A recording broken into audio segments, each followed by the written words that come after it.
Hi friends, नमस्कार, जय जगन्नाथ। तो चलते आज बनइबा सुजी खीरी नड़िया पकईकिना। तो आगु मु नॉर्मली एमती बनई चीनी देकी, तो नड़िया पूरा पकईकी केबे करनी। तो चलते आज बनइबा। तो एपटे देखो मु नड़िया ऑलरेडी करिकिना रेडी कर देइछि। तो चलते बर्तमान बनइबा स्टार्ट करिया। प्रथमे मैं सुजी को हल्का भाजी नेबी, रेड हैला पर्यंत भाजीबिनी। जेहेतु यहाँ अंगनवाड़ी सुजी बाबूर प्रत्येक मासरे आसे, बहुत जल्दी एथिरे पक भी लगी जाती। भाविले एथरका नष्ट होगा आगु बनईकी खाईदेवाटा ही भल हम। एपटे देखो सुजी हल्का भाजी हो गला पर पानी देदेली, स्वाद अनुसार जी चीनी लगे चीनी को भी पकईदेली। करिकी जो नड़िया रखी नड़िया को भी देदेली।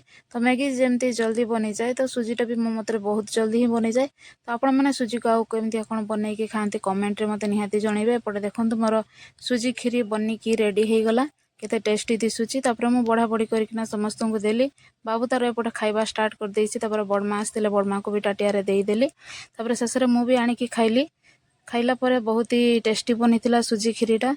तो आज ब्लॉग आपण मानको केमती लागिला निहाती भाव में वीडियो को गोटे छोटिया लाइक करदेवे और चैनल नुआ थिले चैनल को भी टिके सब्सक्राइब करदेवे। सांग माने रहुची। जय जगन्नाथ।